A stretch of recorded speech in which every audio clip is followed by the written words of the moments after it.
Little boxes on the... The Wizard of Oz is one of the most God-hating movies that there is.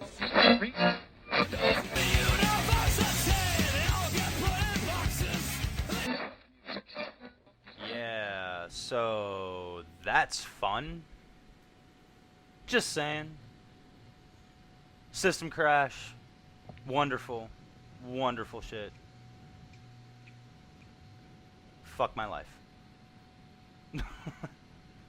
Do you want to turn off video? And that way... Sure, why not? Yeah, if we turn off video, because especially since mine's not even really showing really a video, it's just you with your thumbs up, which I think is just your picture that you chose for your Skype picture. So if we turn off video, the connection might be good enough to where it doesn't cause any like weird lag. Like it's doing it right now. Yeah. Internet problem. There was an internet connection between blah blah blah. Whatever. We're trying to get. Wait, hold on while we try and get the callback. What the fuck? Fuck, man. You there? Of course not. Of course not. The motherfucking thing just goes down like a piece of goddamn shit. Holy Christ balls, why is this difficult? Why can't you just work, you lying ass fucking whoremonger? There are worse things. Worse things. Jesus fucking Christ. Ugh. I hate this shit. God damn it. So, call mobile. No, I don't want to motherfucking call mobile. Yes, call drop. You act like this is... Ugh. God. Piece of... Why is it logged out? I don't understand this. This shit... Wow, it still says he's in Washington. And... Yup. Noise is... Why can't things go right? Why can't anything go right? Oh, I know why. Because apparently my... Huh. That's interesting. Because apparently things are not going to go right. You know, just trying to do something simple, and that these things are... I don't fucking know. I really don't. Doesn't have a valid IP? I don't know. You know that Windows network diagnostic shit that never works? Oh, yeah. Yeah, that's how I got reconnected, because apparently my shit went fucking bonkers. You know, you try and record a conversation with your friend because you think that they're a really cool person, you think the other people in the world might find this interesting, but no, this shit's gotta be goddamn difficult. I don't fucking understand why. This shit's... Jesus fucking Christ. No, fuck Jesus. Fuck Jesus and his fucking cross-hanging ass. Why does this shit have to be difficult? I really try and make it easy. Like, I follow the internet. The internet gives you instructions on how to do this so you can provide these things to the world. But no. For whatever reason, my gear, programs, all the shit that works for everybody else doesn't want to work for me. Holy shit. I feel like I got raped by a big old donkey dick. Or, no, worse. A fucking dinosaur dick. Something came back from the past and just bent me over a goddamn table and said, "Take it, bitch, take it." But did it with tiny arms, so it's like, "Rawr." Man, fuck that noise. Oh, shit. This is stupid. Fucking stupid. Yeah, I could see that. And yet again, like 45 minutes, lost. Just like it was in the past. So apparently, even when we skip a goddamn year of doing this, nothing changes. Fuck you, world. Fuck you. And yeah, we should use Skype from now on, because the read that I'm seeing from me on this is much better than through Hangouts. All right. We could also play around and test Uvu, because I was just kind of doing Google searches, and it seems like a lot of people actually prefer that to Skype. What is Ubu? It's a chat service like Skype. I don't know. I guess maybe they're a little more stable and have better call quality. I mean, we could always test it out. Yeah, sure, whatever. Fucking noise. So, the 30 minutes that we lost, just to recap, there's a bunch of boring conversations where neither one of us are excited. And you're talking about the coffee that you started with. I talk about the fact that I'm hungover. Like, I'm on my second, I'm gonna die today. Second energy drink, which, yeah, my heart's gonna explode. So, I'll be bouncing off the motherfucking walls. And then, this new set of recordings starts off with me cussing at shit. Alright. Yeah. Whatever. Just saying. Stupid. Fucking stupid.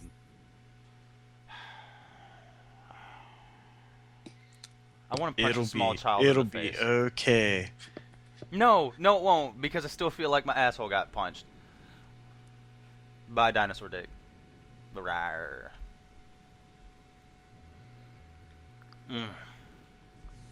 Fucking stupid. Dicks. Dicks all in my face.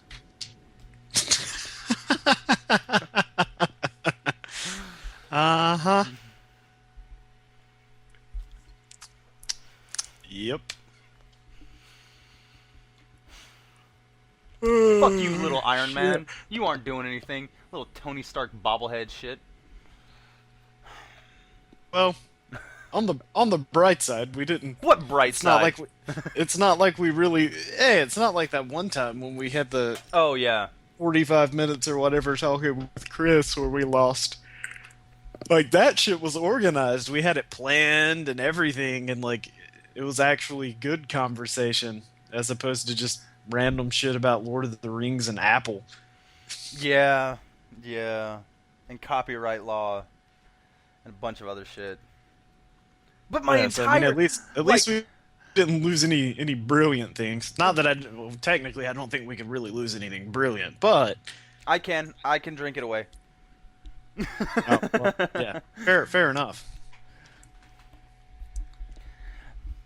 No, the computer went down, and I'm like, no. And I looked back, and I'm like, be a power outage, beat her power. And then my clock's fine, and I'm like, motherfucker, why? You never crash, ever. And you just decide to crash this one day on its own. I hate you. But I love you, so don't do anything heinous to me, beast. Oh, your whole computer crashed is what you're saying. Yeah, everything went down. And, damn. Yeah. And I was just like, no. Mm-hmm. Been looking at too much prawn. Got some viruses, like John. No, because I know how to protect my shit and remove it if that happens. I used to love that shit. The only dude in the world that had a 47 character long alphanumeric symbolic password for his World of Warcraft account out of me and him and Chris. Mm-hmm. And he was always the one that had his shit hacked. I think his account got hacked 2 or 3 times. and I know that's what it was. That's why I picked on him so hard the second time it happened. I was like, I wonder if somebody from kindgirls.com got your password there, John. Kind Girls? Really? Yeah, that's a funny story in and of itself. I think it was Mason. We went into his room one time to Mason wanted to Google search something. I can't even remember what it was, but it started with a K, and as soon as he hit K in the little Omni search box in Google Chrome, kindgirls.com was the autofill. Wow. Really, John? Really? Wow. I just have to say, wow. I didn't know that was necessarily well, yeah, it's John. I mean, remember that's a big pussy story? Yeah. That I honestly don't remember, but you swear up and down that happened? Yeah, no, it happened. See, that's the negative effects of doing pot in high school, West. You smoked away those good memories. I wasn't even smoking at that point. Oh. Well, after that point, Yeah, but that was for like 2 years. well, yeah, 2 years. It was enough to erase that funny gigantic pussy memory. Have you ever smoked, by the way? Nope. I've never done a single illegal drug, actually. What? Why not? Because I've never felt the need to. You haven't been curious at all. Nah. You're weird. I don't even really like being drunk. I don't mind being drunk. It's being shit-faced that I got a problem with. Yeah. Yeah, I definitely don't like being sloppy drunk. Mm. Like bachelor party drunk. Oh, yeah. That's... That's never happening again. Yeah, I just escorted your friend outside. What did he do? He just asked for me to go home with him. What? Shh, shh. No, I don't know what you're talking about. Yeah, but anyway. Anyway, yeah, no, I've never been curious what it'd be like to be high. I don't judge people who do pot. I mean, at least that's, you know, I think you at least that can be all natural. I think you would enjoy it. Nah. I don't know. I'm a control freak. I like Well, but that's just it. control. It doesn't fuck with you. It just kind of chills you the fuck out as an overall. It doesn't like make you think of things or any of that. Like you just start finding really simple shit extremely funny. You're like, look at that corner, and then everyone's laughing. No one knows why. You're just laughing at a corner. Yeah, nah, not interested. I would say I don't know though. I hear sometimes it can make you brilliant. Like when John's high, he apparently figures out time travel. Not really. He just thinks he does. well, yeah. Like that time Chris was gonna take him out for his birthday, and he called, and he was like, "Yeah, I'm hanging out. I'm sorry." He's like, "I figured out time travel though." He's like, "Really?" Because I'm pretty sure Einstein had most of that figured out. And John's like, nah, he had some stuff wrong. Like, pretty sure you are not on a mental level with Einstein. Not even close. That's when you look at John and you're just like, go on. Keep on token, though. Keep on token. Well, yeah. I don't fully... Yeah. I have no problem with legalizing Oh, marijuana. no. Like, In fact, it makes sense on multiple levels. A, it reduces crime and reduces the number of people we're jailing. It actually puts a lot of criminals like out of business or forces them to at least pick up other things instead of selling pot. not to mention the jobs that it would create, the economic growth that it'll produce. Yeah. Taxation, All tax the- shit of it, like, All the alcohol. medications that can be built off of it. Here's something I don't fully understand. Okay, we agree that heroin is bad for you, yes, right? Because it's an opiate. Yep. However, if I'm not mistaken, and correct me if I'm wrong, that exact same opiate is used to create like morphine and shit. And Yeah. Us. say what? The difference is people don't have access to morphine really either. Well, I mean, right. we're not. Well, no, I absolutely agree with you. But the idea that marijuana can produce a helpful medication has been like nixed as an overall. It's like nope, not possible. Nope. And it hasn't even been until recently where it's starting to actually be investigated. Like, I'm pretty sure there's been tests done in the past of people like, well, let's take a look at what this thing can do. But it hasn't been well, let's really try and use the active ingredient THC to create a actual useful, helpful drug that can be placed onto the market. And yes, it could be run, but as far as I know, like, that idea has not really been humored at all, and it is one of the easiest substances to get your hands on. Like, if I'm not mistaken, the growing season of that thing's like 3 months. It's a renewable resource, and it does wonders. Well, what's even more shameful than the fact that we've not really been doing much with marijuana is that we don't do much with hemp either. Like, not even, the non-druggy thing. Yeah. Like, hemp is far less stressful on the land than like growing trees for paper. You can use it to make paper. You can use it to make different textiles. They've even like shown where you can use it to make other things like bricks and shit out of it. Yeah. Like, well, and it's just like it would be a super fantastic thing for us to invest in is using hemp, but for whatever reason we don't. Like, it's a super resource. Well, and yet again, I think it's because the stigma that people give to weed. It definitely is a stigma, and people don't want to investigate it because it's a good bad idea. I think it's just because it fucks with status quo.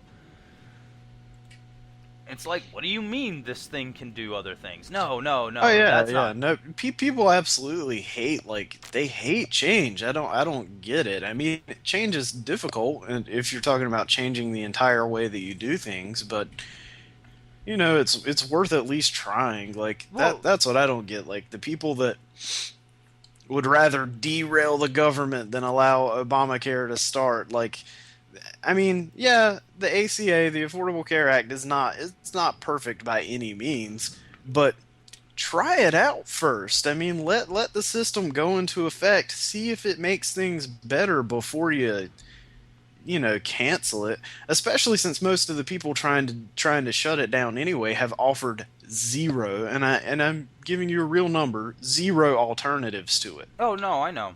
Well, and to be honest with you, the real alternative is let's do what other countries have done and do just a government single-payer universal system. Yeah, but the reason why them have done. The reason why they won't do that is because the second they do that, they have just unemployed like 1 million people and shut down businesses.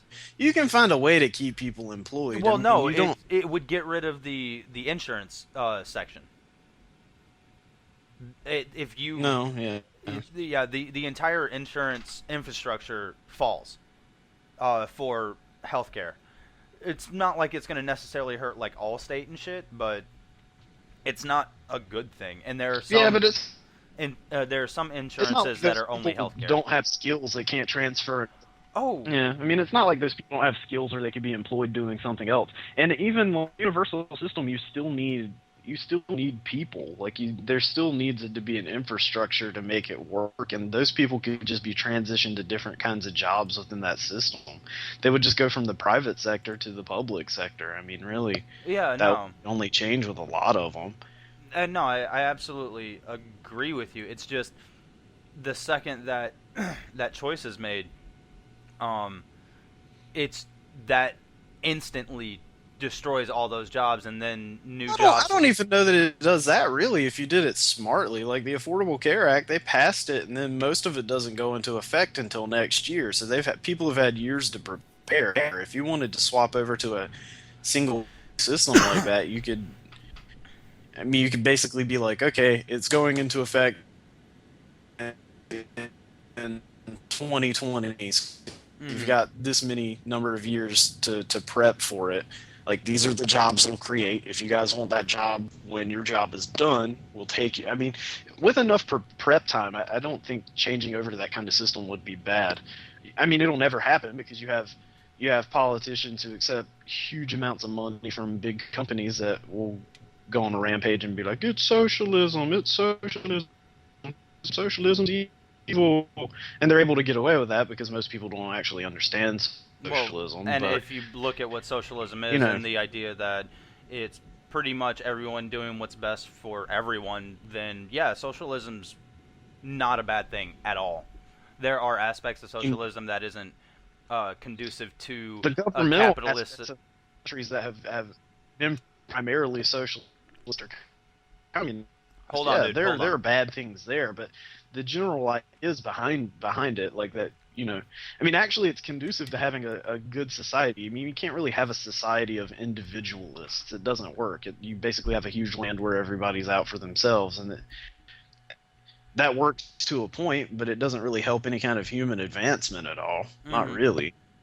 Well, absolutely agree with you. And even in even in a well-built socialistic society, there is a sense of individuality built within inside of that, because when you're doing what's best for the whole, the individual person has to figure out what's best for them to help the whole.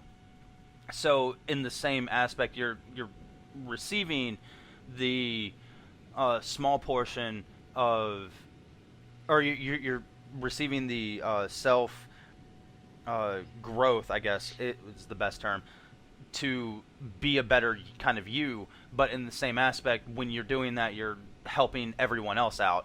And I don't understand why people hate it. It's stupid. Yeah, and I've never been of the opinion that you have to be all one or all the other. I mean, there's no country like that now that's all capitalist or all socialist. I mean, they have every country has elements of both systems. I mean, you don't just because you swap over to having more socialist policies like income policies, making sure people don't make egregious amounts of money while other people are homeless, or doing things like having health care based on socialist policy.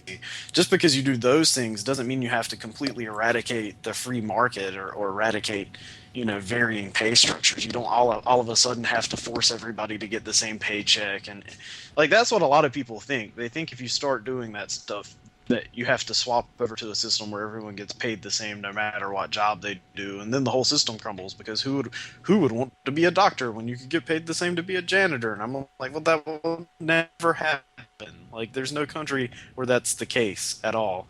Like, No, and you're that not a country that functions anyway. well, and I agree that you should be paid for your skill, but in that same aspect, you should also be paid, even if your skill is shit, to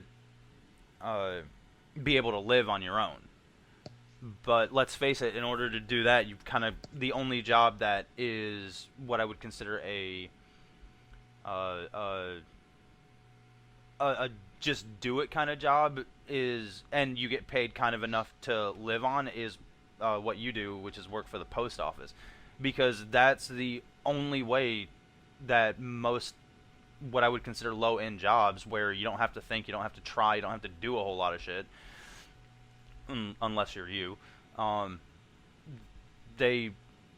that's the only way you're going to get paid enough. Everyone else would take that exact same job and probably cut it in half, and that's the payout.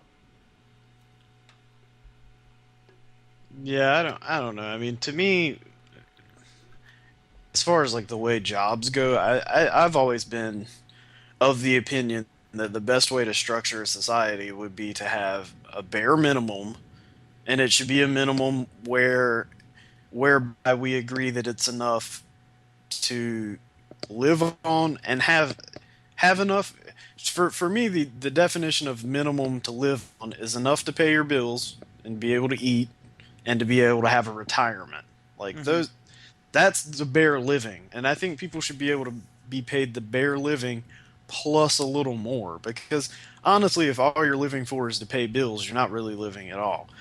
But by the same token, I think there should be a maximum too. There should be a maximum income. There shouldn't be, because unless you just keep printing money and money and money, like you eventually reach a point where the dollar bill is worthless, which is where we're headed, unfortunately. But Yeah. Unless you just keep Barter printing, system, bring that bitch back. like if you think of money the way it probably should be thought of, as though like the country has this big sack of money and we have to like share it, Yeah. But it keeps getting recirculated because nobody really like keeps it. You get it and you spend it. Uh, Dude. you know, if you start letting people like have egregious huge chunks of it, Okay. then else with like, so then you're forced to print more money because you've let so much of it pool in other places where it's not really getting moved around at all. Mm-hmm. Like that's why I think there should be maxes. I mean, because there's a maximum amount that a person can use anyway. I mean, eventually you get as wealthy as some of the people we've got that they just throw the money out of the country into a bank account because they're not ever going to spend it. No. They've got so much they'll never spend it. Well, It's not even. It's not being invested in creating jobs. It's not being invested in anything except making them more money. Yeah, no, here's the part that I've never understood. Okay, to have a guy go push a button, he gets paid, let's say, $15 an hour, right? Because I'm trying to be generous in the real world. But that's what he does. You've got the person who takes your order, they get paid like $10 an hour or whatever. Then you've got the guy, and then you've got a guy who basically just moves money around. He gets paid somewhere around $30 an hour, $40 an hour. And then you've got the guy who solves motherfucking problems, and that guy gets paid like $20 an hour. Why is it that everybody who either solves problems or creates shit and I'm looking at like what is intuitive and not like I can paint a pretty picture. Why are all of those people always downgraded? I don't fucking understand. Like, the reason your company is making money is because this dude that you hired figured your shit out. I've never really understood that. I've never understood jobs that like, and this is just a personal aside. I've never really understood jobs or places that like they essentially just take advantage of other people's talents. Like, yeah, well, I own this business, and because I own this business, I deserve $20 million a year. But since you're doing all of the work and it's your brilliance that actually makes the company function, we're just going to pay all of you guys like $12 an hour. And we're going to stand on top of you. I own the building you're in, so I get $20 million a year. Because essentially, that's what a lot of like these huge firms and these huge businesses are. They like go out and they find design people or computer people, and it's these people's brilliance, these people's education, their talent that makes the company function, and they get like a pittance compared to what the person who essentially their only job is to own the fucking building that you go to. Like, yeah, I don't. No, that just seems like seems like economic vampirism to me. Like I don't get it. Did you ever watch that doc I told you about? Press play pause. No, I never got a chance. That basically talks about this conversation at the moment. And it states, well, it's pointing out the fact that the creative, the people that kind of solve the problems, become intuitive and shit like that, or not become intuitive, make the next thing sort of thing. These days, they're not. They can produce all of the stuff themselves instead of going to a company that would use their ability to produce something. And they control everything. They control their sales market. They control the output ability. Take music industry, for example. You could either A, go sign a record contract and get paid a quarter of the total sales, but don't get me wrong, the company will put you around the world. Or you could, and then there's going to be hundreds of millions of dollars dumped into the recording process and putting your album together, and then you've got like 30 people putting your shit together. You've got that. Or you and your band and a laptop can record, put your album together, and put it up on iTunes. And the scariest part is if you know what you're doing for the most part, you can get pretty damn close to the recording quality that you would get in a decent studio. Yeah. That's the Well, part that what I've baffles never me. understood is like why. I've always thought there's a lot of ground in a lot of different industries for people to just rent out stuff. Like studios tend to they want you to sign to their label and all that just to be. All you're doing is you're giving up huge portions of the money you could make just to have access to and to their equipment. Yeah, no. Like I don't get why. To me, it should be a thing where if someone was business smart and had the money to invest in it, set up a studio, let people come in and use it, and just rent them the space. No, I You'd still absolutely agree. make money, except it would be honest money. You're not like ripping people off. Be Let's like, okay, well you can borrow my studio to make your album. Okay. Anyway, no, I agree with you on the sheer fact that for whatever reason, somewhere, somebody... Well, no, I get why some people need those people. I get that. Like, I ran into a conversation with somebody who, frankly, I could beat to death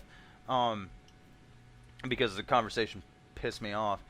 But he's on the standpoint of, I am the person that you get in contact with that can expose your ability to an audience. Okay, I get that. Sometimes you need people like that, basically an in-between guy, somebody who's going to sell you. But the way he looked at it was,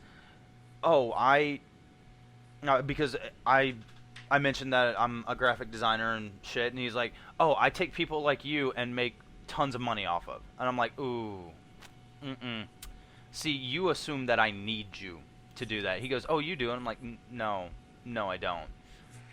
Because in today's time, I really don't. Like, I just need to put some shit together and get my work out in front of a couple of people and build a small network. You can essentially do all the same things he does because he's really just a middleman. Mm-hmm. Now, don't get me wrong. He might be able to get me to a broader audience, but the way that he looks at it is he's on the, I own a company, I need a designer, and I'm going to work you to fucking death. The thing that I think has been lost in all translation, and I might go, sorry if this goes a little preachy, but I think that the biggest thing that has been lost in all translation is, for whatever reason, somewhere, somebody said, you should be able to figure out a problem in X amount of time. Because they're looking at solving a problem the exact same as the putting something together, like building a cardboard box. Like a cardboard box, it takes this amount of time, it takes this amount of folds, ... It's hard facted. But you put a problem in front of somebody and you're like, okay, you got an hour to figure this out. What? You expect me to have a viable solution to this problem, whether it be graphically or a physical matter or maybe a math problem, whatever, but you expect me to be able to produce this in an hour. Well, yeah, no, that's not how this works. You're asking me to solve a problem. You're basically saying, I want you to have an idea that is correct in a standard amount of time, when a problem can take a lot of time to figure out. And I ran into something similar with a job that I worked on not too long ago. But I don't understand why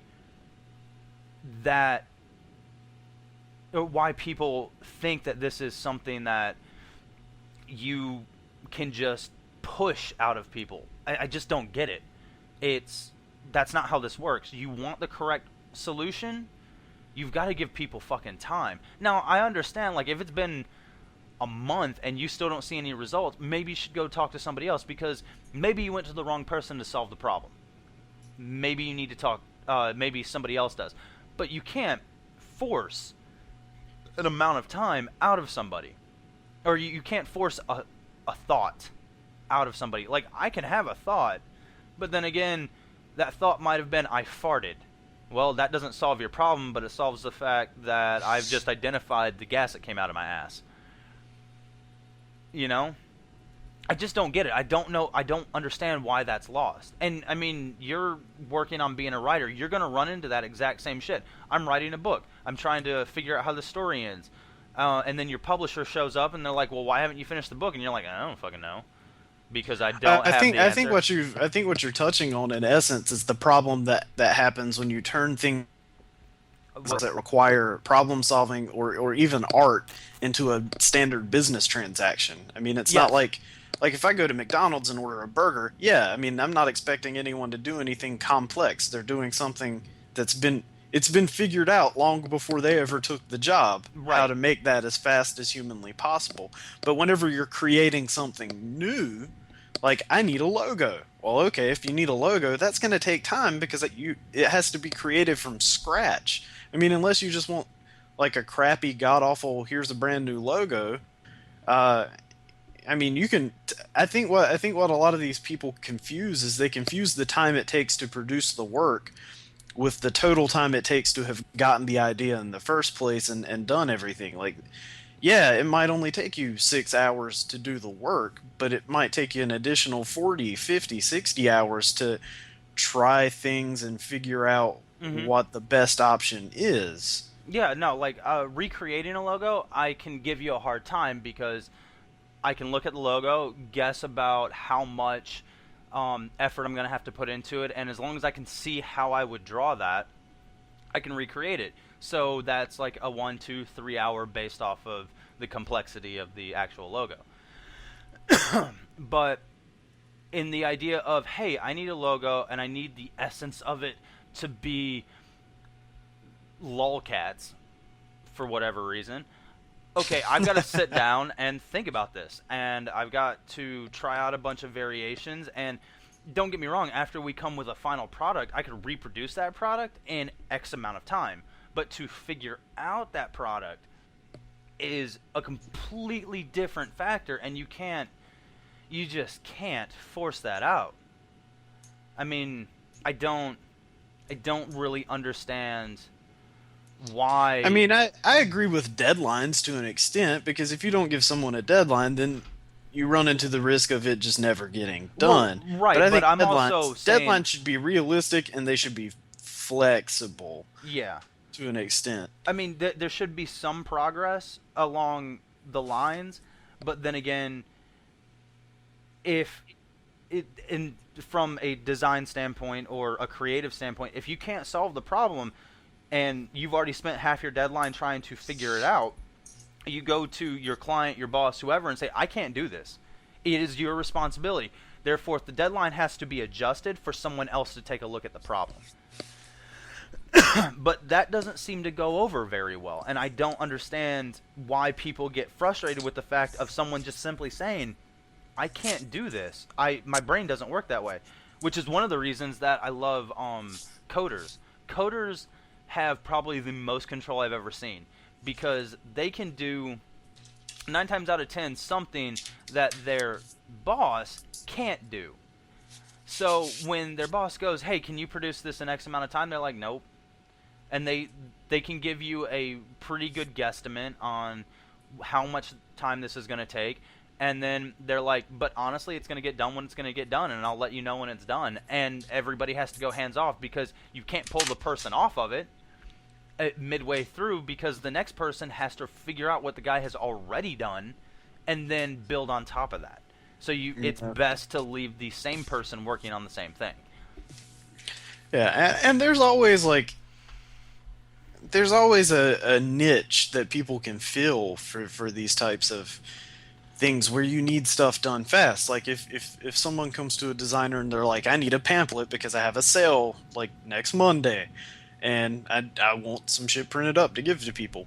Like, there's always going to be a niche for stuff that needs to be done quickly. Same with writing too. Like, I mean, that's what writing for publications is. I mean, it's all deadlines. It's like, hey, we're going to print. I need your shit so we can edit it and get it thrown together. I mean, there's always going to be jobs like that, but I think we've moved to a situation where everybody's caffeine addicts and they don't, you know. Yeah, no. No one ever gets enough sleep. No, everyone works just too damn hard because it's like the business world has gotten into this mindset that everything can be done on a deadline, and not everything can be done on a deadline. Well, it falls under just because it can doesn't mean it should. Well, yeah, I mean you don't get quality work when you force certain things to be done on a deadline. Yeah. And I mean, don't get me wrong, like I work in marketing, so I deal with that shit on a daily basis. I mean, I certainly wouldn't want to go to my surgeon and be like, "Well, I need brain surgery, but I kind of need you to do it in about an hour and a half because I got a golf round later this afternoon." No, you don't give certain things a deadline. You let the man play with your brain lobes as long as he needs to, so that you don't end up coming out of it thinking you're Sloth from the Goonies. What concerns me is like brain surgery that takes like 9 hours and one person's been doing the surgery for that long. I don't give a fuck who you are. That scares the shit out of me. Yeah. Put these people on a goddamn rotation. Again, when you think of it, though, it's kind of like the human body and doing work on it is a lot like coding, though, because if someone else comes along, they have to kind of figure. Well, no, I mean, where have you already made cuts? There should be a rotation factor. Yeah. Just like put 3 people in that room. It's like, okay, you've been going at this for like 2 hours. Take a break. I've been watching what you were doing. I will step in and continue continue the work. You know, like kind of like a long car trip. It's like, okay, I've been driving for the past like 6 hours. Let's swap because I can't do this anymore. When did they place like 4 yellow lines on the road? They didn't, honey. Oh shit. I was gonna say something when you ran over a small child, but I felt it was best for us to just keep going. Yeah. But it's irritation. It's a whole lot of irritation. And then again, I don't think there's a complete understanding of those kinds of jobs. And don't get me wrong, I'm looking at this from a business or from a design standpoint. But in the same breath, the thing can be said about scientists that are trying to figure out how to cure cancer and shit. It's like, well, why haven't they figured out how to do this? You would think they've had enough time. No, they haven't, because they've had to create technology in order to investigate it further. Yeah. This isn't. Yes, it is a black and white situation. It's just not as it's not as clean cut for a solution. Yeah. Solutions take time, and the thing that scares me the most are people that feel, and this goes back to us talking about copyright, but with the way copyright's written. Oh yeah, people won't get why I just said that. Anyway, with the way copyright's written there are people that are afraid that that's their only fucking idea. Like that's the end of it. Like it's the only time they're gonna have some shit. And I don't understand that. If you've had an idea once, don't get me wrong, it might not be as good, but you know what? Fucking, you had an idea once, have another idea. It's okay. Exactly. Like you had an idea. If you don't think you'll ever come up with another idea, build on the first idea. Like, I mean, hell, that's what writers and shit. That's what Hollywood does. Hell, in fact, sometimes it's not even their idea. It's like let's remake RoboCop for no reason. Who was that? I mean, who was that chick that wrote Eat, Pray, Love? I don't know. I never cared to read it. Well, no, or watch the movie. I started listening to a TED Talk she did, and she made a point, which I agree with, and she's had a couple of books prior to Eat, Pray, Love, and then she had Eat, Pray, Love, which somehow was the best book in the world for whatever reason, and don't understand why, but whatever. And it's probably a great book. I just it's not really high up on my list of things to read. Yeah, no. But she had mentioned I have to face the fact that I may have just written the best I'm ever going to do. There are books that I'm going to write stuff afterwards, but I Eat, Pray, Love may be my best work ever. And I did that when I was like, I think she was like early 40s, late 30s, something like that. And I mean, I get it, but that's not a bad thing. I don't, yeah, and I don't think, based on what you're telling me, it doesn't sound like she was trying to say that it was. I mean, it's just that she that's was, what people have to adjust to. I mean, Yeah. they have to realize that sometimes you have such a good idea that you're never really you're not gonna top it. But in the same breath, she also she didn't state that she was going to stop writing because she likes writing. I have more books that I want to write, so she writes more books, and I get that. I don't know when or if I may have already done my best work ever or had my earth-shattering fucking idea and shit, or have created something that is phenomenal and above and beyond all else. But that said, I'm going to very much attempt not to look at my work as like this is mine, and I'm not going to marry it. I'm not going to be attached to it. I did this, and yay, and then move on. Look back at it at some point, and I can say, hey, yeah, I did it, but other than the fact that I did it, I don't want to stop doing what I'm doing, so separating myself feels like it is the best way for me to keep going, because eventually, I also am in the belief factor, if I did something really good once, I can do it again, and it may be better. Yeah.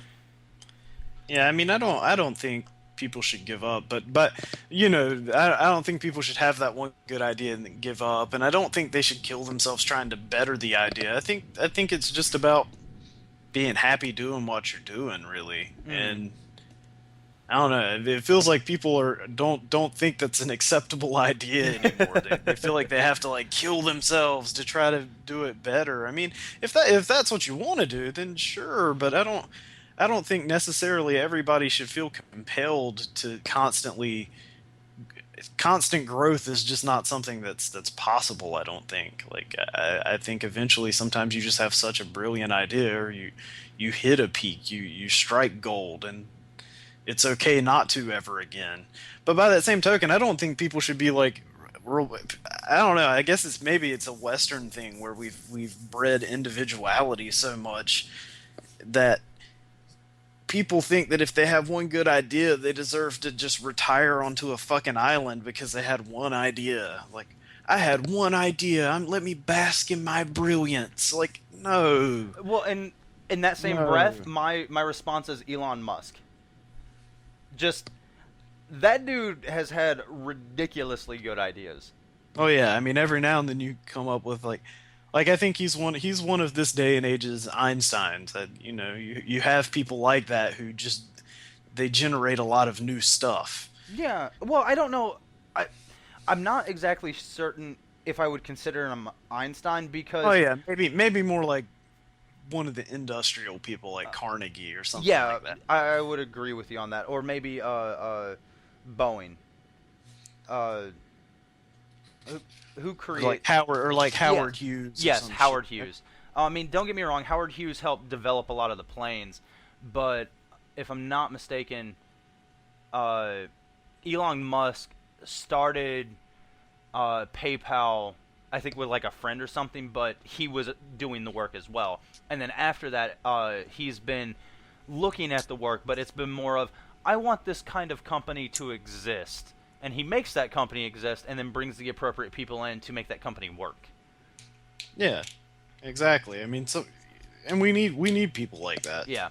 Well, I forget what I was watching. I think it might have been a YouTube clip, but he was like, "Hey, I got this idea for a tube train that can get you like across the country in like an hour or something." And he's like, "Here's the idea. Here's kind of how it needs to work, and we can use this, and this to do it." Wow, are you gonna do it? No. I wanted to put it out there so someone else will. I don't have time for that shit.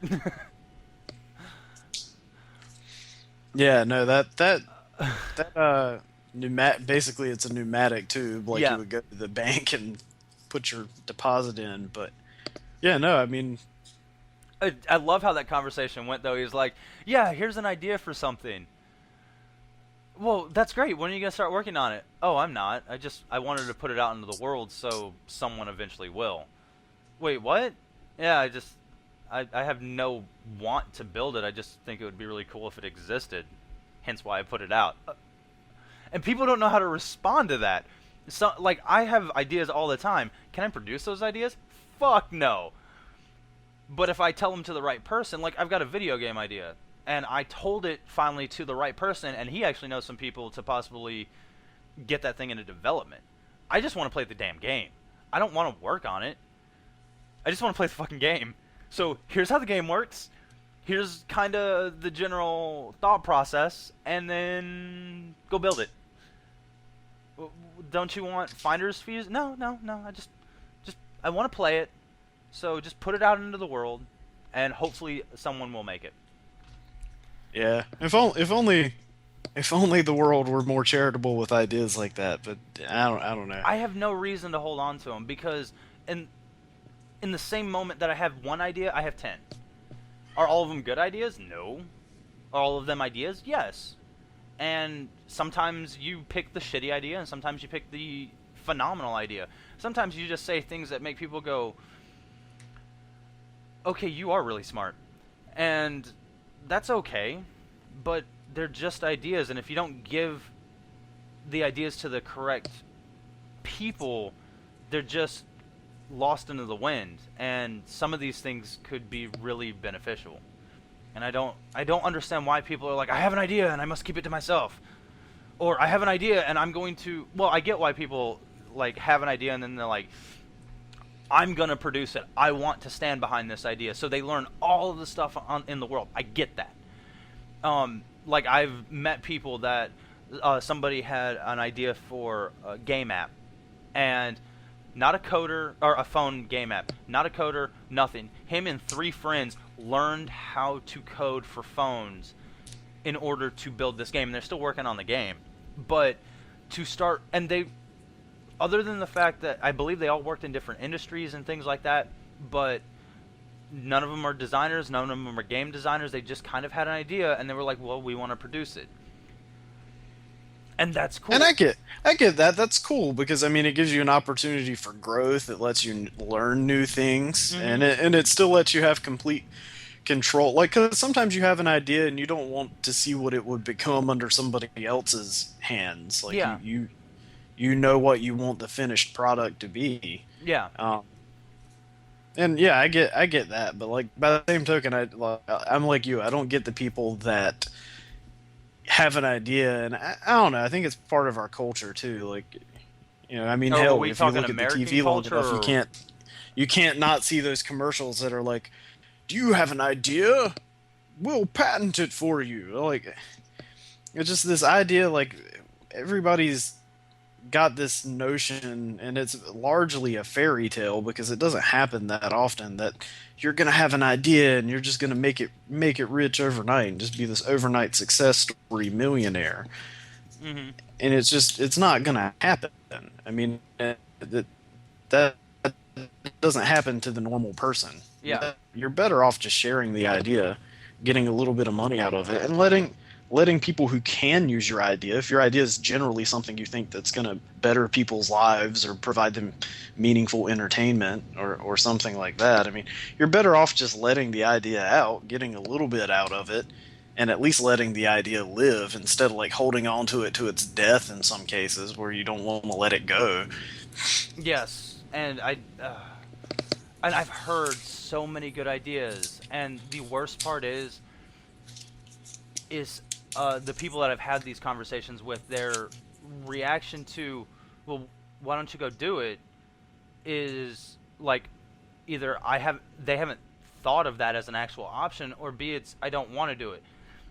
Then go tell somebody so they can do it, because it's a brilliant idea. I agree with you. And no, I don't want to do it because I don't know how to do it. Most of the time, that's how that works. Yeah. And I don't want to learn how to do it because I understand what it would take for me to be able to produce that idea. So go talk to a bunch of other people, and I can help bring people in, so let's get this kind of idea rolling. But to have a collaborated thought, or to get more people to work on a collaborated thought, takes so much effort these days, and I don't fucking understand why. Like, video games are the only thing that I really see people coming together. Video games and TV shows. And I'm including the stuff on YouTube. Actually, I'm mostly talking about the stuff on YouTube. That's the only time you get a bunch of people that say, that's a good idea, let's go do it. Or it just happens to be in the right room, and the right amount of people hear it, and they're like, okay, let's go do it. But in the same aspect, like in book writing, in design, in manufacturing a product, and several other things, you don't have that same reaction. It's a, that's cool. I can see how that could work.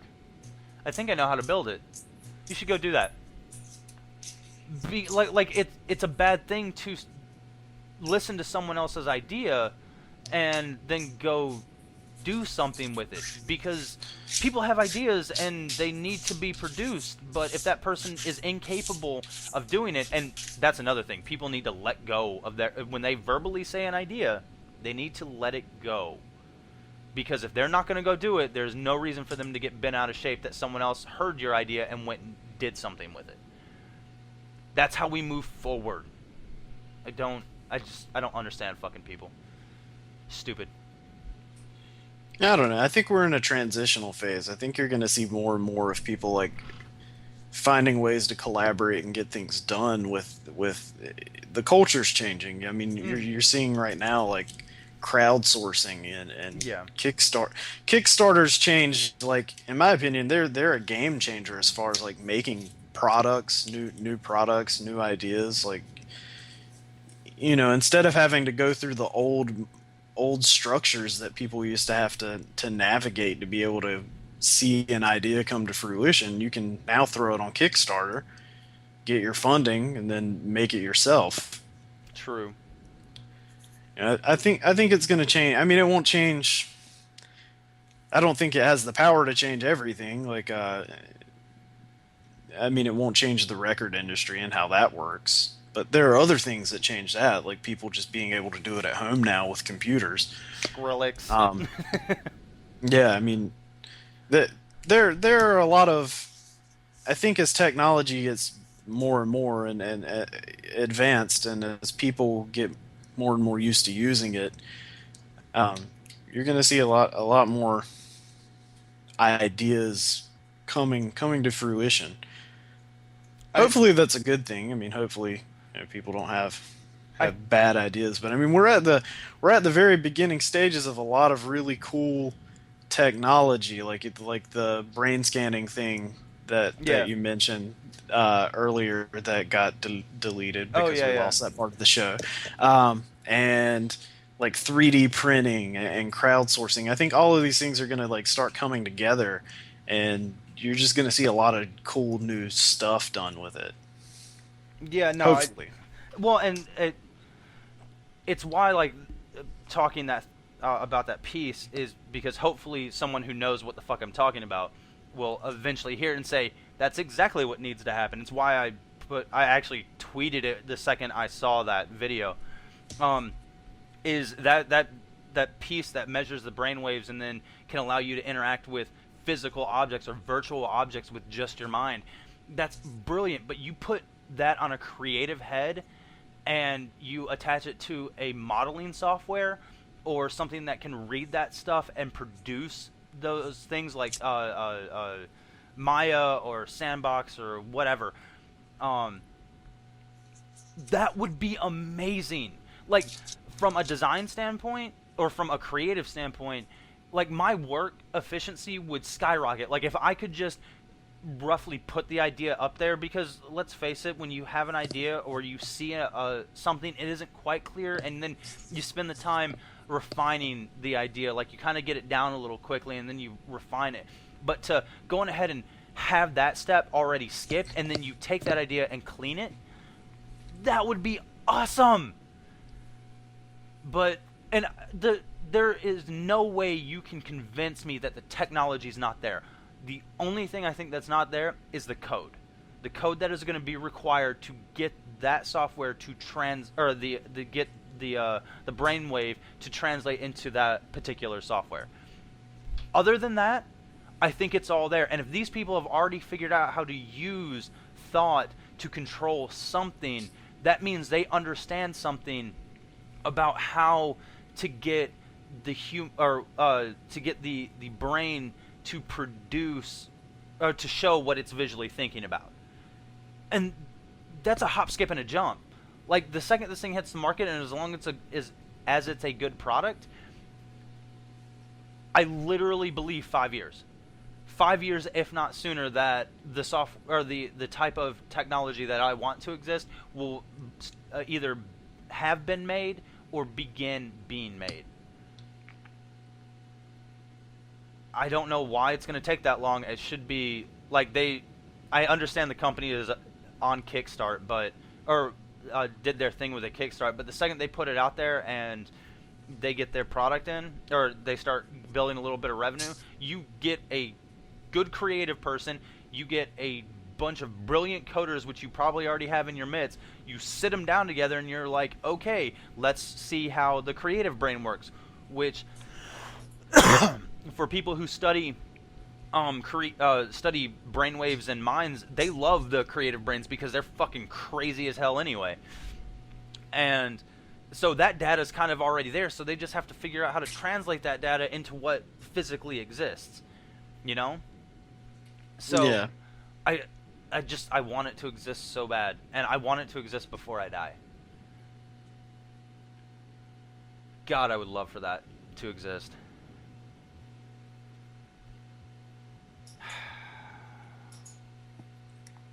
I don't know. Like, wouldn't you love to be able to just think of your writing and then it just kind of exist? Well, And then you edit it? I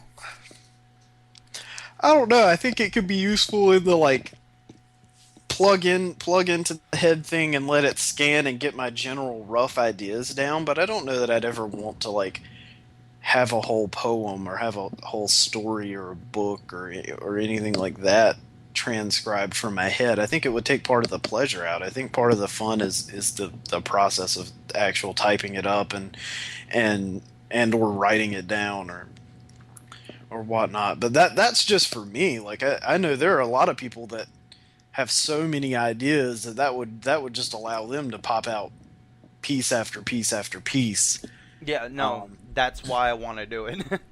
You know, like if somebody plugged it into Stephen King's head, I mean, he could easily probably have doubled how many books he put out. But you know,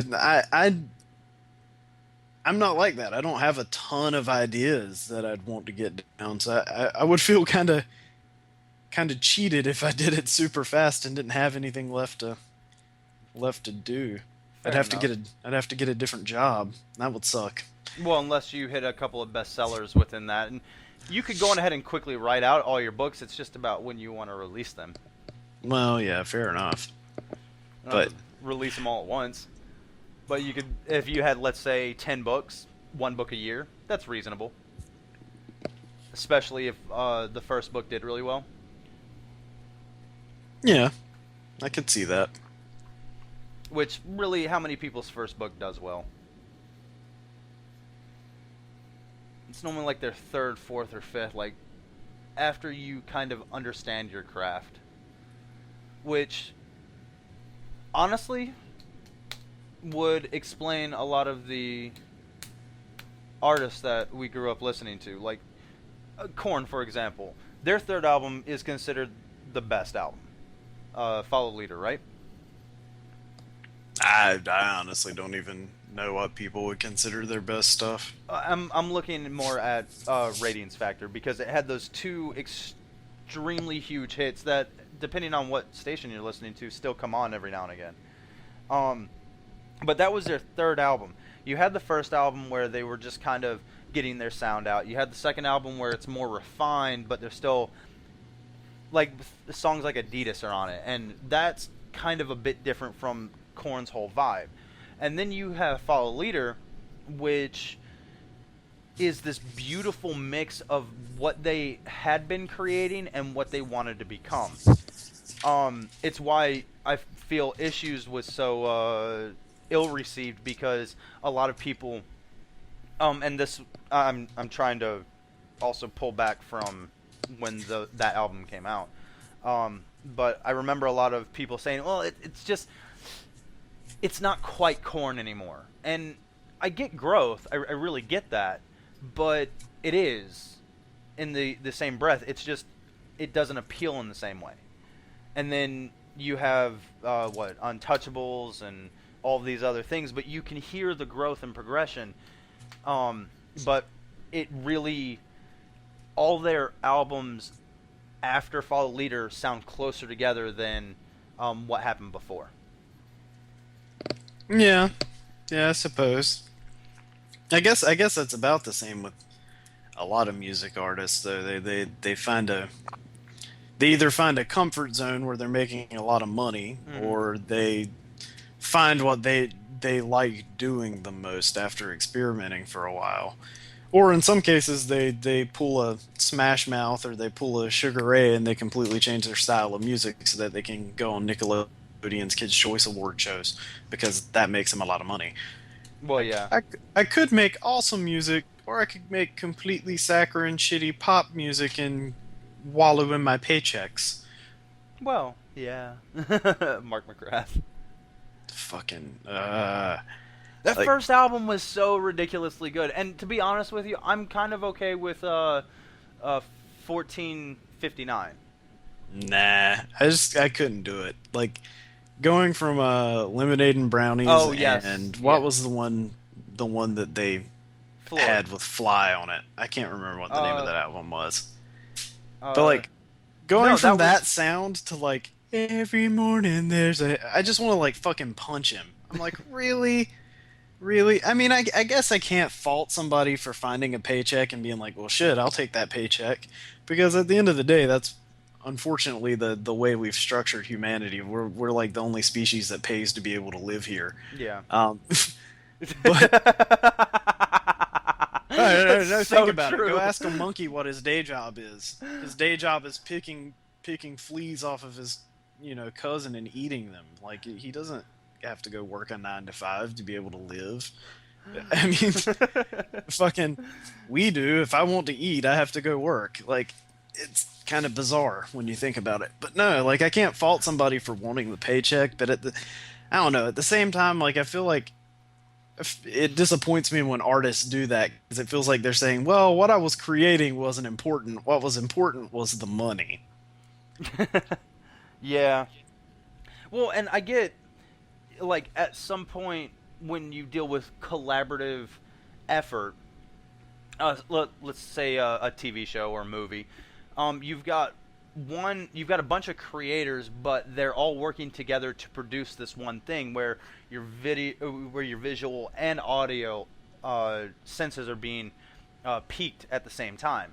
And so you've got to bring in an artist to kind of fit the mood. You can't just let them go. You kind of have to direct them. In the same aspect, that same artist that you brought in has to can leave that production job and go produce something else for themselves. I think with the way music was written in the past, or was handled in the past, and I'm just talking about 90s as a overall, is it was, okay, we want you to be creative, but we want you to be creative so you are creative to fit this kind of thing. Okay, if you want to do that, that's absolutely fine, but then either rename yourself or identify that that's exactly what this was. We were not hired to build this album to say that we created it. It's more of, we did create it, but these were the circumstances in order to create it. Henceforth, the problem. Problem is, we want a band like you, or with your sound, to be on Kids' Choice. But you don't have any current music that would allow us to do that. So can you produce some? Okay. And that should be handled as a different kind of problem, instead of I went and created lemonade and brownies because I felt like creating lemonade and brownies. That makes sense? Yeah, Okay. more or less. To me, anyway. Probably not to anyone else, Oh, but fuck all those people. I get it. Hey, they're your audience, West. You have to pander to them. You have to No. pander. No, I don't. And have you not looked at the stats? We don't really have an audience at this point. Hey, man, don't be so negative. Oh, it's not a negative factor. Like, I'm holding it more on the fact of why we started this to begin with. Let's have a conversation. Let's talk. And if for whatever reason we hit a point to where we can't really see each other or hang out or talk anymore, or I don't know, I might get ripped off into another part of the world and can't get in touch with you because the internet doesn't exist or whatever, I can just look back and listen to a conversation me and you had, or a conversation me and another friend had, or things like that. Because, like I said, still think you're a funny motherfucker. And Nah, I'm not that funny. so, yes, you are. And frankly, that whole, like, I have never considered we're the only species that pays to live on this planet. But you're absolutely right. And then it makes me a little sad. that's what my mind does when I have any kind of free time, is I think of weird stuff. So maybe I'm just not. I shouldn't have much free time, because I think of weird things. Oh no, Like the other day, I was thinking of funerals. Like, okay. who started like the modern? Okay, and I know this does obviously doesn't apply to like all cultures or religious backgrounds or I'm whatever, listening. but the general idea of a funeral in the United States is somebody dies, you then like gob them with makeup and like fix anything that they broke when they died, and then you put them in a box. You let people come and look at the corpse inside the box. And then you go take this wonderful, expensive box and you go bury it in the fucking ground. Like a time capsule, except hopefully you're not going to be reopening it. I don't... Does that strike anyone as macabre or weird that we do that? Like, if you're just gonna bury something in the ground, why give it a fancy box? And another thing, I don't want somebody looking at my corpse. That's weird. If you find like that kid you saw looking at the dead squirrel on the sidewalk, when you walk past him, you think he's fucking weird. But when you see a bunch of grown-ass people in business suits looking at a corpse in a box, that's perfectly normal. I don't get it. It's the whole ordeal is just weird to me, and I think it's one of those weird parts of our culture that nobody ever like sits down and thinks about. Because if they did, they'd come to the conclusion that it's pretty weird that we do our funerals that way. No, I don't want somebody looking at my corpse. That's just bizarre to me. Well, the thing that I find even more bizarre, like, I'm not against like the necessarily looking at the corpse, because there's a sentimental factor involved. But the part that I don't get at all, like, I get the whole ceremony, I get you want to be remembered in some way, shape, or form, I get all that. The part that bothers me the most is, why does the box have to be so nice? Well, yeah, that too. That's why I pointed out that it's a really nice box. Like, I don't, especially if you're just gonna put it in the ground. It's never gonna be used for anything else. Why does it have to have a metal top? Like, I get that you don't want things to kind of go into it, per se, but in that same aspect, why can't it just be like a box, and then you place like a nice thing around it, but that's taken off before you put it into the ground, instead of it's a really nice box. Yeah, I don't know. I think it's like why a does case it have pillows? I think it's a case of people trying to have their cake and eat it too. Like, I think people Why does it want have to, no? I think people want to best say that they're question in the preserving world. the Why body. is it soft? Time they don't want to actually preserve the body, because if you preserve somebody's body and like stuffed it and mounted it and kept it in your house, that would be too weird. But you do want to preserve it, you just don't want people to see that you've preserved it, so you bury it in the ground. Why is the box soft on the inside? Yeah, I mean, is the body, does it need to be comfortable? Like, I don't. Are you worried about his lumbar support in the afterlife? I mean, I don't get it. The funerals are just fucking bizarre to me. When I die, and let this recording be a record just in case it gets lost and no one remembers. But when I die, I just cremate me, throw my ashes in a coffee can, and go dump me in a river or something somewhere. I don't fancy shit. I don't want anybody. I don't even want a viewing. I don't want people looking at my corpse, because that's not even me at that point. That's empty, rotting bag of flesh. Can we look at your corpse as it lights on fire? No. Oh, no. but that would just be kind of cool. People looking at my dead body. That would, if there's an afterlife. Why the fuck do you care? You're dead. Yeah. Hey, if there's an afterlife, I would care. I don't want people looking at me like that. That's weird. It is weird.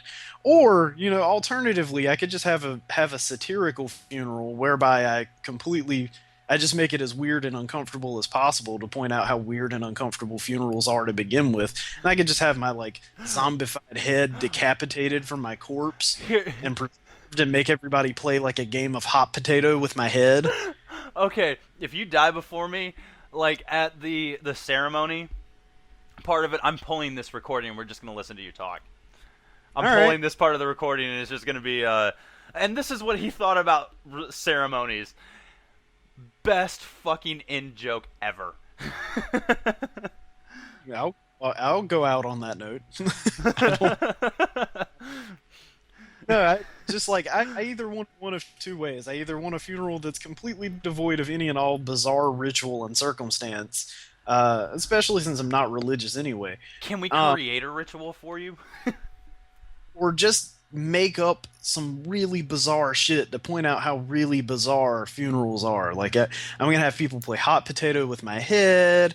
I'm gonna have them pose with the corpse and have to take pictures. Oh my god, yes, let's set up a photo booth at your funeral. Yeah, just prop me up like Weekend at Bernie's. You can even do the string and shit attached to my hand to make me wave in the pictures. Just gonna make it as awkward and uncomfortable as humanly possible. That'll be my final act of satire, is to pick on the funeral at my own funeral. Well, I kind of want this. Don't get me wrong. I'm with you with the light me on fire, but there's a part of me that doesn't want me to be lit on fire because I think gravestones are really cool, and I'd like a gravestone just because they look really fucking cool. Taste of real estate to me. I drive by a cemetery and I think about how much more useful it would be as an apartment complex for people to live, so that they don't have to bow and scrape and pay egregious amounts of rent to the existing apartment complexes. Although, I guess it could just be space that's bought up by a company that owns other apartments, and so they could charge whatever they wanted to. But still, the land could be put to much better use than as a storage bin for fancy boxes with corpses in them. I'm just saying. When you think about it, that's what it is. It's really bizarre. It's a plot of land that's being used to store fancy dead people boxes. And it's... That's fantastic. I mean, I don't get it. The person is dead. If you believe their spirit's immortal or whatever will live on, that's cool too. I don't see why you need to really try to preserve the body. Just, do nature a favor. There are whole life forms that exist to eat dead things. Bacteria, vultures. I would much rather my body go to feed a tribe of turkey vultures than be put in a fancy box. Well, you can't do that because then you'll have to kill all the turkey vultures because they ate human flesh. No, they'll be fine. Well, no, it's for whatever reason we've got that law. If an animal has eaten a person, they got to go away. Yeah, but I'm a dead person. I'd rather feed turkey. Besides, they might, who knows what they'd mutate into given a half a lifetime of eating McDonald's and preserved processed foods. They're gonna look like really awesome looking birds. Like they're not gonna get past like age 2 physically because of all the preservatives. It's eating the good shit. If okay, do you think it's a little weird to feed a chicken a chicken? Oh yeah, no, I think it's absolutely weird to feed animals their own thing, or even like just other like animals that aren't meat eaters. Like feeding them anything that's meat is just kind of weird. You're like forcing a diet on it that it wouldn't otherwise have. Fair enough. No, that was it. Just wondering that. Yeah, no, it's there's just I shouldn't have free time because I think about how weird things are in life. Well, Oh. yeah, funerals. I will give you funerals are fucking weird. Like But- I hate going to funerals more than I hate going to weddings. oh, because I can't. while No, weddings are uncomfortable, ceremonial, pretentious crap in most cases, like funerals are that. Plus, they're macabre and weird. Like they're and like no one's happy. No, well, there might be one person happy, but funeral is a wedding with dead people. Like that would be the only way you could make that worse. no. Honestly, I think weddings are fucking weird, as an overall. Like, at some point, you are announcing to the world that you are kind of in love with this person and you want to be with them. I get that. But most of the time, you've done that prior to the wedding. Everyone kind of knows. And you're just there to watch them do it again in fancy clothes. And even more so, like, the clothes that are typically worn at these things, or what are most commonly placed with these things, no one owns anymore. Like, no one says, I have a wedding dress to have a wedding dress, or a gown that would be the equivalent of a wedding dress. And they're extreme prices. Or tuxes. Like, some people own a tux, some people don't. But as an overall, who the fuck has, or goes to enough of the same thing that you have to continuously use this tux? It's all fucking rented clothes. I don't get it. I don't fucking understand it. I wouldn't necessarily agree that weddings are weird. I think they're illogical. Like I don't see the point in a lot. And again, this is probably just two bitter people who have been married before, complaining about it because we've had to go through the rigmarole. But like I just there are so many things that I don't. I mean, I agree. It's a beautiful notion that you're celebrating supposedly the rest of your life with this person. Like I get that. I just don't. I never got why it had to be formal. Why you had to rent all this formal clothing. Why you have to have like all this expensive stuff. I mean, Or and just from a purely selfish viewpoint, I've always thought that the less money you spend on the ceremony, the more money you have to go blow on the honeymoon. point taken. Well, no. Just saying, especially if you're fake. Based on how the ritual is done, like the honeymoon cost is supposed to be taken care of by the gift factor from the guest. That's why you invite a bunch of random ass people. The thing that I don't know. I mean, there's always like. the thing that I don't get is why you invite so many. Yeah. Yeah, I don't get why you Like, invite so many people. I was at your wedding. You were at my wedding when we had those things. How many people did we invite that we actually wanted there, including family? I mean, if it were up to me, I'd have invited like 10 people. Like, I mean, that would have been it. I mean, I think most of the people that were there, like I had my best man. he had definitely wanted there. I had you and Chris and I forget, was John there? Yeah, John was there. Yeah, John was there. I mean, I kind of wanted my parents there, but frankly, I didn't care. And if Mom, I'm sorry, just I didn't. I didn't want my sister there, but then again, that's a whole nother story. But other than that, I invited a bunch of people that I knew. But I really just wanted the people that knew me and my ex well. Other than that, everybody else could have gone and fucked off. Like, it could have been more of a, like, by the way, this is happening, come if you want to, event. And we'll plan for this amount of people, but you should bring some shit, just in case. You know? That's what it should have been. Instead of, what the fuck was hello, that? Link. That's my message ringtone on my phone. Nah, yeah, I don't know. Like, I don't understand why there has to be so much money involved in a wedding. Is what I don't get.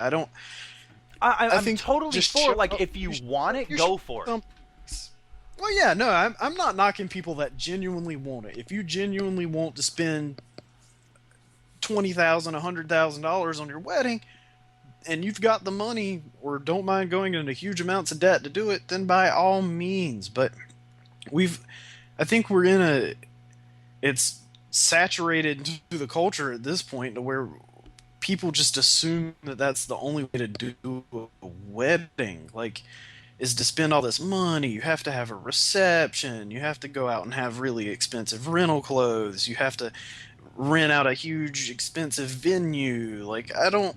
If I ever get married again, that's going to be an interesting conversation. Just because... Oh, yeah, that's it. It's a weird conversation, especially if you have it with a person who's never been married before. Like, if the next person that you consider that with is someone who's not done it and you have done it. Like, I don't think they're capable of understanding because they've never gone through it. Yeah, that's... So it definitely makes for interesting conversations. Well, and, like, my guest list next time will be, like, 10 people. It'll be, like, you, Corey, John... I mean, I'm going to definitely say Michelle just because she kind of, like, comes with Corey, and I'm going to definitely say Kate because she kind of comes with you. And Jay up here and Lance, but other than that, and I'll put it out on my family, but other than that, it'll be an event that's happening on Facebook. It's like, oh yeah, by the way, I'm getting married, come if you want. Yeah, and see, to me, that type of stuff works better if you just get away with if you do away with the whole wedding itself, which, unfortunately, and this is not to, like, be sexist at all, because I'm sure there are some guys that like the idea of it too, but I think a lot of women have it in their head that they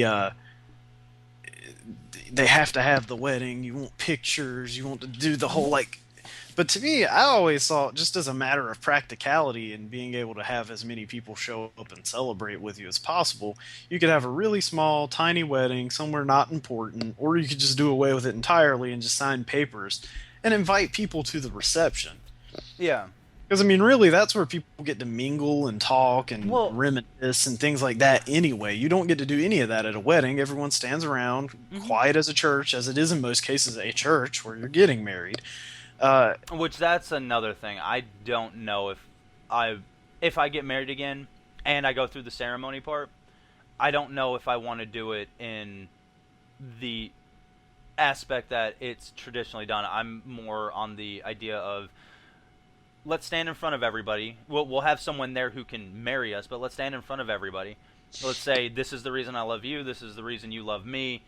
And then we both kind of, like, say that to the person who marries, and he basically agrees that, yes, we're in love, and we do want to do this for the rest of our life. And then after that, it's, you're married, done.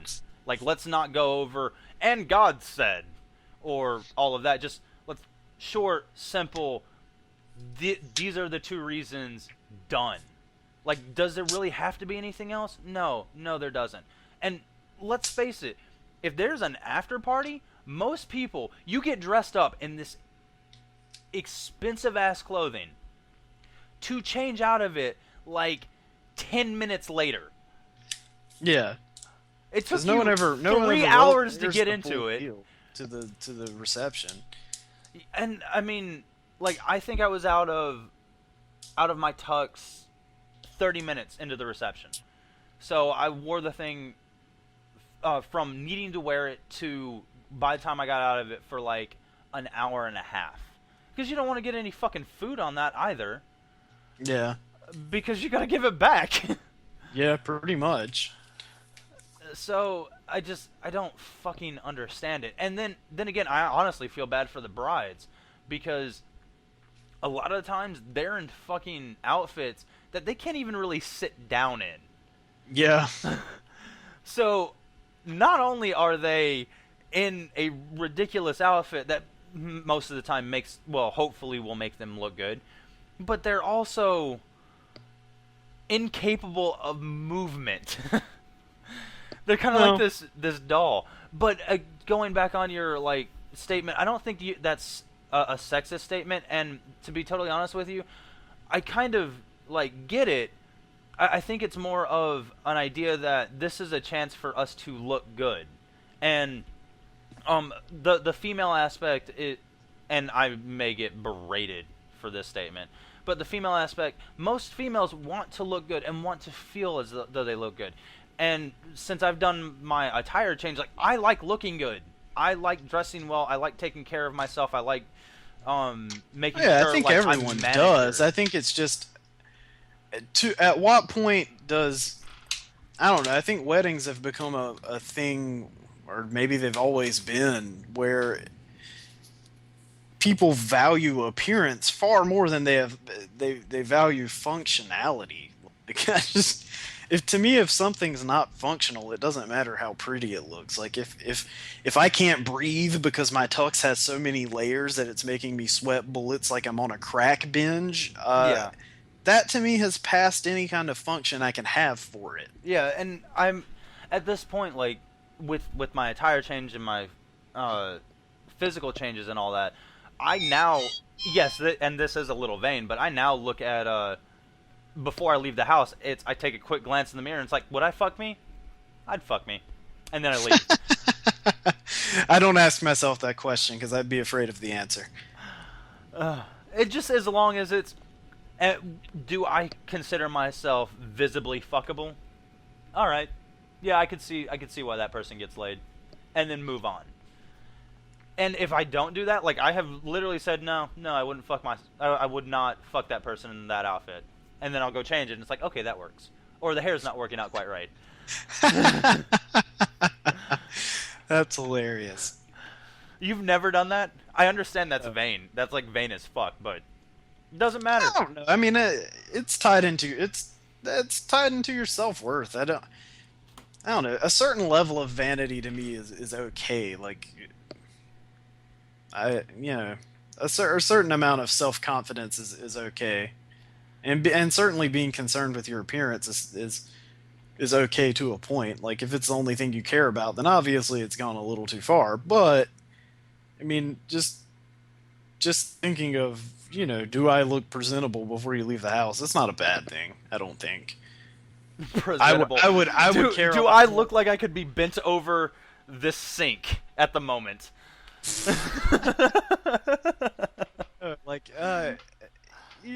And that's part of the reason I don't really like my job now. I wear whatever the crappiest clothes I own are, because I know they're gonna get dirty and messed up. Well, see, that's the odd part. Like, there is a what I would consider a sexy look to wearing shit clothes, but as long as those shit clothes fit and they're kind of fucked up in the right way, I would still have that conversation with myself. It's like, okay, it's not like the best shirt in the world, but would I fuck me in this outfit?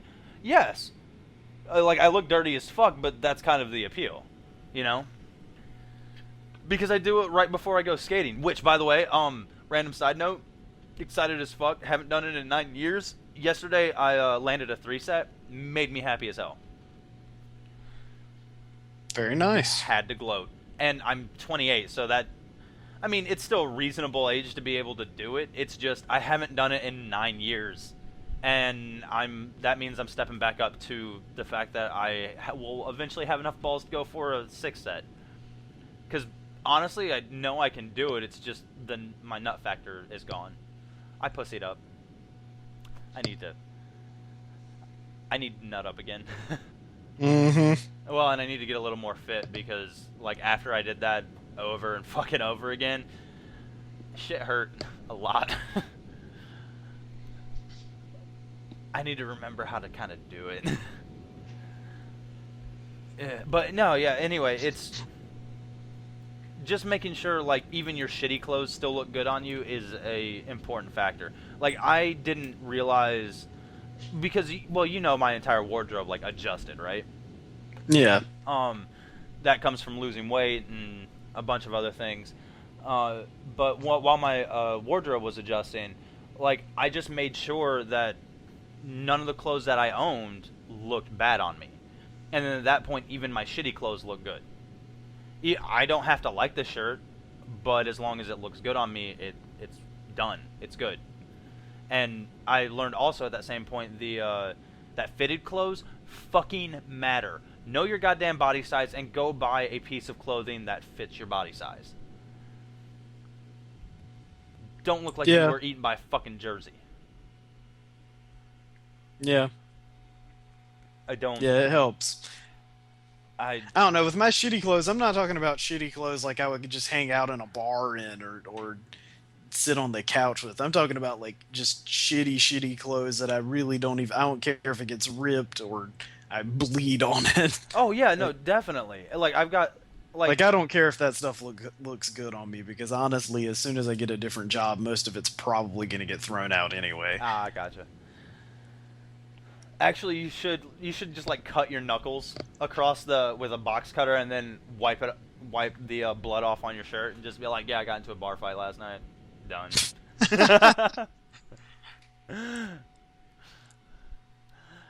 Oh, but yeah, married again. Fuck. I don't even want to think about that. That would be a bad idea. Why did we start talking about that?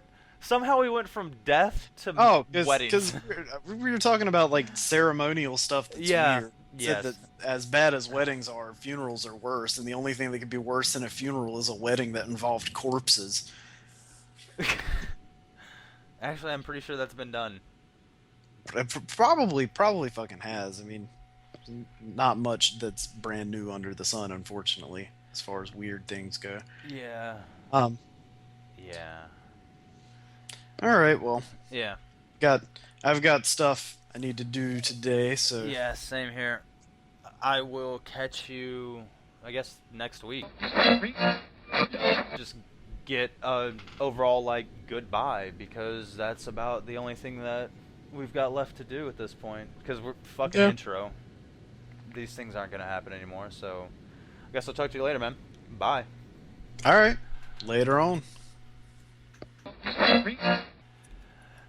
So you're listening to the Nerd Method Podcast with West and Chris. Yay, you got it this time.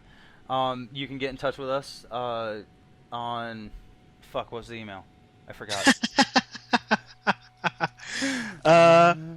You forgot too! Let me make sure I know what it is without fucking it up. I have it on my phone. I believe it is nerdmethodpodcast@gmail.com. Yeah, methodpodcast@gmail.com. Yeah, just email us if you want to talk to us. You might want to re-record that. That's a clusterfuck failure right there. A failure right there. A failure right there. A failure right there. A failure.